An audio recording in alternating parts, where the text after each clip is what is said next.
literally just a couple of weeks ago had a OG on from Rolling 20s on the other side of Long Beach. And I asked him this specific question, and I would love your take on it as well, because on YouTube, you know, you see people saying Snoop Dogg can't come back to Long Beach, this and that. Then you hear other people saying Snoop Dogg is good in Long Beach, and then you hear Snoop saying I can go wherever I want. I'm curious, do you know what Snoop's relationship is like nowadays with Long Beach? I mean, for Long Beach, he's a goat. He's our pioneer, the one that opened the doors. But Yeah. as you speaking like in between the lines, really directly talking about his hood politics, I don't have nothing to do with that. But Yeah. for Long Beach, I mean, he can move wherever he wants to. Any man can. He's a grown man. Like, and then when you speak anything you say Long Beach, you have to say Snoop Dogg name. Yeah.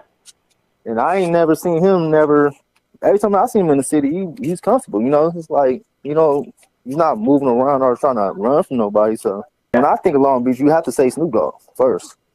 And I don't really believe into all that hype where people have to try to run people out their hoods and shit. Like, I don't feed into all that negativity shit. I want to ask your opinion on this. Why do you think no Blood Sets have ever really been able to successfully establish themselves in Long Beach? Don't get me wrong.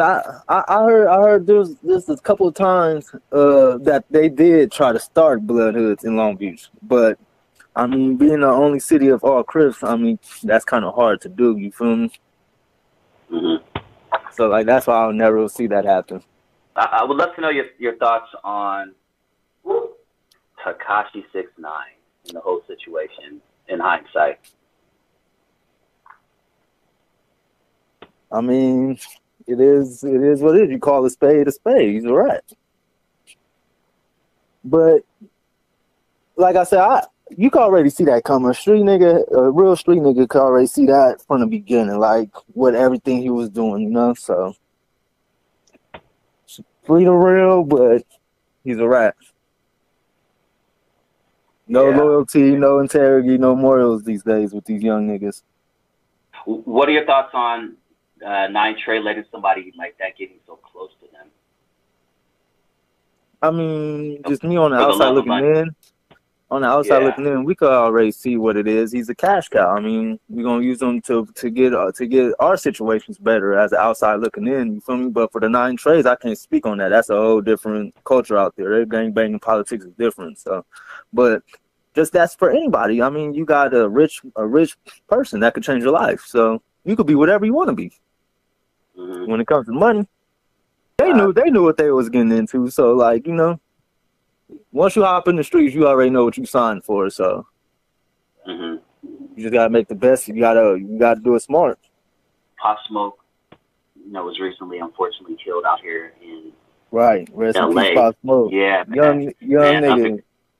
Yeah, and probably he was on his way to becoming one of the biggest rappers. But I'm curious, what are your thoughts on how rappers with gang ties specifically, because he was a New York Crip, but how rappers with gang ties should move when they're in another city? And I mean, I would do it just like a lot of people get this shit confused when you go to other cities, other countries, other states, and when you hear tapping in or shaking in, they get that shit confused as in extorting.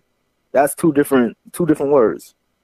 When you hear about somebody going to a different state, just when a person normally go to a different state, they visiting their family or they going to visit someone they know already that lives out there. So I'm going to go tap in with my relatives.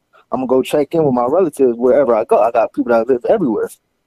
So, but a lot of people get that shit confused when you hear, check in. They automatically think I'm a rapper. I got to pay these niggas for my protection. No, but it's just being real. If you a real nigga, you're gonna want to be around real gangsters. If you're a real shooter, you're gonna be around real shooters. If you're a real dope dealer, you're gonna be around real dope, you know? So it's like a lot of people get that shit confused with that tapping in. And you just gotta move safe.